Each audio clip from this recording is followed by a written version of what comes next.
வணக்கம். இன்றைய நாளுக்கான பரதி ஊடகத்தின் முக்கிய தலைப்புச் செய்திகளின் தொகுப்பு. பல மதுபான ஆலைகள் மற்றும் மதுபான கடைகள் வரி செலுத்தாததால் 2025ஆம் ஆண்டுக்கான மதுவரி உரிமம் வழங்க முடியாத நிலை ஏற்பட்டுள்ளதாக தெரிவிக்கப்படுகிறது.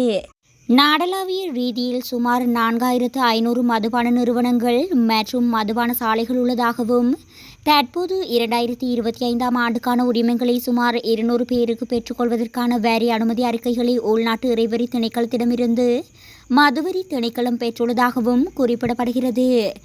இந்நிலையில் நிர்ணயிக்கப்பட்ட முறையில் வரி செலுத்தியவர்களின் அனுமதி அறிக்கைகளை உள்நாட்டு இறைவரி திணைக்களம் மதுவரி திணைக்களத்திற்கு வழங்கும் என மதுபான அனுமதி பத்திரம் பெறுவோர் சங்கத்தின் தவிசாளர் அஜித் உடுகம தெரிவித்துள்ளார். அத்தோடு இதுவரை செலுத்த வேண்டிய வரியை செலுத்தாதவர்களும் உரிய வரியை செலுத்தி அதற்கான தகுதிகளை பெற்று அனுமதி அறிக்கைகளை அனுப்புமாறும் அவர் கேட்டுக்கொண்டுள்ளார். கொத்மலை விடிஎம் ஆடை தொழிற்சாலையின் ஊழியர்கள் 10/12/2024 செவ்வாய்க்கிழமை ஆர்ப்பாட்டம் ஒன்றை முன்னெடுத்தனர். அங்கு தொழில் புரியும் தொழிலாளர்களுக்கு 5000 ரூபாய் சம்பளத்தை அதிகரிக்குமாறு கோரி இந்த ஆர்ப்பாட்டத்தை முன்னெடுத்தனர். தமக்கு வழங்கப்படுகின்ற சம்பளத்தில் மேலும் 5000 ரூபாயினை அதிகரித்து தருமாறு கோரி கடந்த 7 நாட்களாக இந்த ஆர்ப்பாட்டம் முன்னெடுக்கப்பட்டு வருகின்றது. ஆனால் நாங்கள் கோரிய 5000 ரூபாயினை தமக்கு வழங்கப்பட வேண்டும் என ஆர்ப்பாட்டத்தில் ஈடுபட்ட தொழிலாளர்கள் குறிப்பிடுகின்றனர். இன்று அரிசி முதல் தேங்காய் வரை அனைத்து பொருட்களும் விலை அதிகரிக்கப்பட்டுள்ளது என்றும் அதிகாரிகளுக்கு தேவைப்படுகின்ற அனைத்தையும் அவர்கள் பெற்றுக்கொள்கிறார்கள். நாங்கள் ஒருபோதும் தொழிற்சாலையை மூடுமாறு கூறவில்லை. ஆனால் இவர்கள் தொழிற்சாலையினை மூடி எங்களை வெளியில் அனுப்பியுள்ளனர். பஞ்சர் இயந்திரத்தை நிறுத்தி வைத்துக் கொண்டு எங்களை தொழிற்சாலையின் உள் அனுமதிக்க மறுப்பு தெரிவிக்கின்றனர். என்சி போதைப்பொருளை விற்பனை செய்த சந்தேக நபர் ஒருவர் 3.5 கிலோ என்சி போதைப்பொருளுடன் கைது செய்யப்பட்டுள்ளார். பாகிஸ்தானில் இருந்து இலங்கைக்கு பாதுகாப்பாக கொண்டுவரப்பட்ட என்சி போதைப்பொருளை விற்பனை செய்த சந்தேகத்தின் பேரில் சந்தேக நபர் ஒருவர் நேற்று முன்தினம் கைது செய்யப்பட்டதாக பொகவந்தலாவ போலீசார் தெரிவித்தனர். சுகாதார அமைச்சினால் தடை செய்யப்பட்ட என்சி என்ற போதைப்பொருள் சிறிய பொதிகளில் பொதியிடப்பட்டு தோட்டங்களில் உள்ள இளைஞர்களுக்கு ஒரு பாக்கெட் 500 ரூபாய் முதல் 1000 ரூபாய் என்ற அடிப்படையில் விற்கப்படுவதாக போலீசாருக்கு கிடைத்த தகவலின் அடிப்படையில் சந்தேக நபர் கைது செய்யப்பட்டதாக போலீசார் தெரிவித்தனர். சர்வதேச மனித உரிமைகள் தினமான டிசம்பர் 10ஆம் தேதியான நேற்று வடக்கு கிழக்கு வலிந்து காணாமலாக்கப்பட்ட உறவுகளின் சங்கத்தினர் ஆர்ப்பாட்ட பேரணியில் ஈடுபட்டனர். வவுனியா கந்தசுவாமி ஆலயத்திற்கு முன்பாக ஆரம்பமாகிய குறித்த பேரணி பழைய பேருந்து நிலைய பகுதியில் முடிவடைந்தது. ஆர்ப்பாட்டத்தின் பின்னர் அவர்கள் ஊடகங்களிடம் தெரிவிக்கையில், சர்வதேச மனித உரிமைகள் நாளாக உலகம் தோறும் இன்று அனுஷ்டிக்கப்படுகிறது. சர்வதேசமும் அனைத்துலகும் ஈழத்தமிழரை கைவிட்ட நிலையில் மனிதர்களாக எம்மை பார்ப்பதில்லை, எந்த உரிமையும் வழங்கப்படவில்லை. இறுதி போரில் வலிந்து காணாமல் போன உறவுகள் வரிசையில் இந்த குழந்தைகள் என்ன ஆனார்கள் என்ற விம்மலும் கண்ணீரும் இன்னும் எம்மை வருத்துகிறது.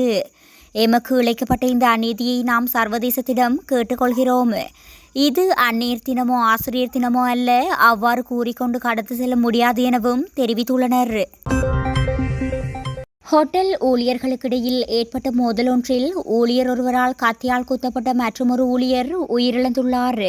ஜாயில பழைய நீர்கொழும்பு வீதியில் அமைந்துள்ள ஹோட்டல் ஒன்றில் நேற்று காலை இந்த சம்பவம் இடம்பெற்றுள்ளதாக போலீசார் தெரிவித்தனர்.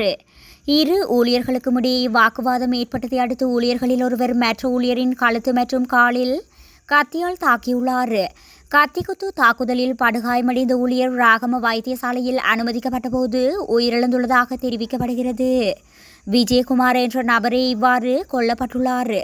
குற்றத்தை செய்ததாக சந்தேகிக்கப்படும் மற்ற ஊழியர் பிரதேசத்தை விட்டு தப்பிச் சென்றுள்ளார். சில கட்டுப்பாடுகளுடன் வாகன இறக்குமதிக்கு அனுமதி வழங்கப்படும் என்று அமைச்சர் நலிந்த ஜெயதிச தெரிவித்துள்ளார். சிங்கள தொலைக்காட்சி நிகழ்ச்சி ஒன்றில் கலந்து கொண்டு கருத்து தெரிவிக்கும் போதே அவர் மேற்கண்டவாறு குறிப்பிட்டுள்ளார். தொடர்ந்தும் தெரிவிக்கையில், வாகன இறக்குமதி தொடர்பில் முடிவெடுக்கும் போது நாட்டின் கையிருப்பு மற்றும் பொருளாதாரம் உள்ளிட்டவை கவனத்தில் கொள்ளப்படும். ஏனென்றால் வாகன இறக்குமதி தொடர்பில் முடிவெடுக்கும் போது நாட்டின் கையிருப்பு மற்றும் பொருளாதாரம் மீது அக்கறை செலுத்தி சிந்தித்து முடிவு எடுக்கப்படும். பொருளாதாரத்தை பாதிக்கும் அல்லது பொருளாதாரத்திற்கு கடுமையான அழுத்தத்தை ஏற்படுத்தும் வகையில் வாகன இறக்குமதி தொடர்பான முடிவினை எடுக்க நாங்கள் தயாராக இல்லை என குறிப்பிட்டுள்ளார். ஹாலியில உணுக்குள்ள பங்களாவை முன்னாள் நாடாளுமன்ற உறுப்பினர் வடிவேல் சுரேஷ் ஆக்கிரமித்துள்ளதாக தகவல் வெளியாகியுள்ளது. நேற்றைய தினம் நடைபெற்ற பதுளை மாவட்ட ஒருங்கிணைப்பு குழு கூட்டத்தில் இந்த விடயம் தெரிவிக்கப்பட்டுள்ளது. இதனையடுத்து அவரை உடனடியாக அங்கிருந்து வெளியேற்றுமாறு உணுகொள்ள தோட்ட நிர்வாகத்திற்கு அறிவித்துள்ளதாக பெருந்தோட்ட மற்றும் சமூக உட்கட்டமைப்பு அமைச்சர் சமந்த வித்யாரத்ன தெரிவித்துள்ளார். வடிவேல் சுரேஷை அங்கிருந்து வெளியேற்றாமல் அநீதியாக செயற்பட்டால் தோட்ட நிறுவனத்துடனான ஒப்பந்தங்கள் ரத்து செய்யப்படும் எனவும் அமைச்சர் சமந்த வித்யாரத்ன எச்சரிக்கை விடுத்துள்ளார். கிழக்கு மாகாண முன்னாள் ஆளுநர் செந்தில் தொண்டமானும் டிக்வெல்ல தோட்டத்தில் உள்ள பங்களா ஒன்றில் 13 வருடங்களாக பலவந்தமாக தங்கியிருந்ததாகவும் அமைச்சர் சுட்டிக்காட்டினார். ஜாழ்ப்பாணம் நவாலி பகுதியைச் சேர்ந்த பரராஜசிங்கம் கஜமோகன் என்ற இளம் குடும்பஸ்தரை காணவில்லை என சுன்னாகம் காவல்துறையில் முறைப்பாடொன்று பதிவு செய்யப்பட்டுள்ளது. நேற்று முன்தினமான 9ஆம் தேதி வீட்டிலிருந்து புறப்பட்டவரே காணவில்லை என முறைப்பாட்டில் தெரிவிக்கப்பட்டுள்ளது. இது தொடர்பாக சுன்னாகம் காவல்துறையினர் விசாரணைகளை மேற்கொண்டு வருவதுடன் அவர் தொடர்பான தகவல் தெரிந்தவர்கள் தம்முடன் தொடர்பு கொள்ளுமாறு காவல்துறையினர் பொதுமக்களை கேட்டுக்கொண்டுள்ளனர். அவர் தொடர்பான தகவல் தெரிந்தவர்கள் 076238347 அல்லது 076666319 இந்த தொலைபேசி இலக்கங்களுடன் தொடர்பு கொள்ளுமாறு அறிவிக்கப்பட்டுள்ளது. நாடாளுமன்ற உறுப்பினர் அர்ச்சுனா மீண்டும் ஜாழ் போதனா வைத்தியசாலைக்கு குழப்பம் விளைவிக்க முயற்சித்ததால் பாதுகாப்பு உத்தியோகத்தர்களால் காவல்துறையிடம் ஒப்படைக்கப்படுவார் என வைத்தியசாலையின் பணிப்பாளர் வைத்தியர் சத்தியமூர்த்தி தெரிவித்துள்ளார். ஜாலில் ஊடகங்களுக்கு கருத்து தெரிவிக்கும் போதே அவர் இதனை தெரிவித்துள்ளார். இது தொடர்பில் அவர் மேலும் தெரிவித்ததாவது, அர்ச்சுனாவின் சேட்டைக்கு இனி இடமில்லை, வாசலில் வைத்து காவல்துறையிடம் ஒப்படைக்கப்படுவார். ஜாழ்ப்பாணம் போதனா வைத்தியசாலைக்குள் நாடாளுமன்ற உறுப்பினர் அர்ச்சுனா அனுமதியின்றி பிரவேசித்து தமது கடமைகளுக்கு இடையூறு விளைவித்தார். அது மட்டுமன்றி தன்னை அவர் சேர் என அழைக்க கூறியதுடன் என்னை பணிப்பாளர் பதவியில் இருந்து நீக்குவேன் என்றும் தெரிவித்தார் என குறிப்பிட்டுள்ளார்.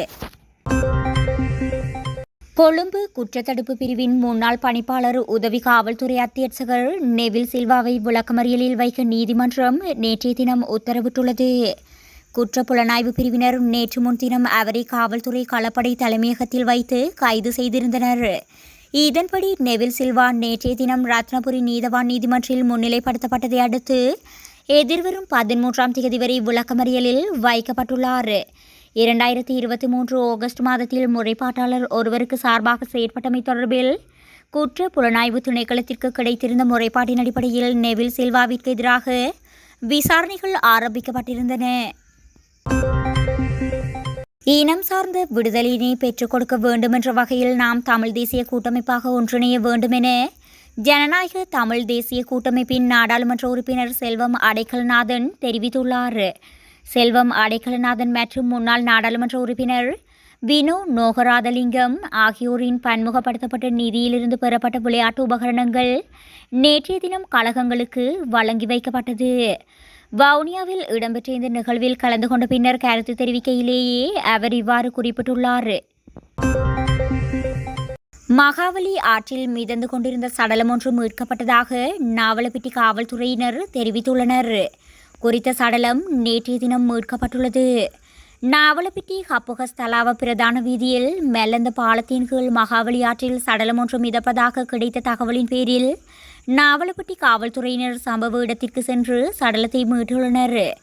40 தொடக்கம் 45 வயது மதிக்கத்தக்க இனம் தெரியாத நபரின் சடலம் தொடர்பில் நாவலப்பிட்டி நீதவானின் ஸ்தல பரிசோதனையின் பின்னர் சடலம் பிரேத பரிசோதனைக்காக நாவலப்பிட்டி மாவட்ட பொது வைத்தியசாலையில் சட்ட வைத்திய அதிகாரிக்கு அனுப்பி வைக்கப்பட்டுள்ளதாக நாவலப்பிட்டி காவல்துறையினர் தெரிவித்துள்ளனர்.